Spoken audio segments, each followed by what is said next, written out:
Répondons à une série de questions ayant constitué la trame de la première quinzaine du gouvernement de l'année, le ministre de la Communication et des Médias, Thierry Lézin-Mongala, a dissipé les malentendus en rapport à la démarche de l'exécutif du transfert de l'encaissement des taxes fiscales du guichet unique de paiement GUP vers la caisse unique de trésor CUT, ce conformément aux orientations du chef de l'État. La querelle entre le principe de caisse unique du trésor, en acronyme CUT, et le guichet unique postal qui est aujourd'hui le réceptacle qui reçoit les ressources fiscales, douanières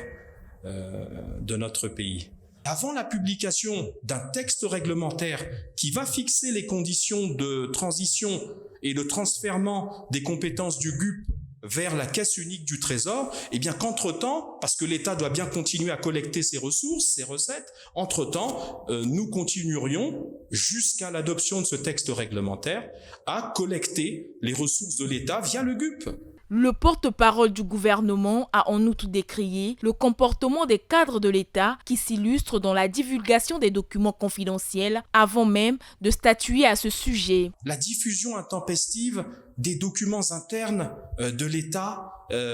pour une consommation irresponsable sur les réseaux sociaux. C'est un phénomène d'apparition récente, mais qui me paraît destructeur de ce qui fait le fondement d'un État. C'est quoi le fondement d'un État et le fondement d'un gouvernement? C'est la capacité à délibérer en son sein, de réfléchir en son sein et ensuite de rendre publiques les décisions après les délibérations du gouvernement. Pendant que l'État délibère et réfléchit, des fonctionnaires peu scrupuleux prennent des documents internes qui sont dans la réflexion de l'État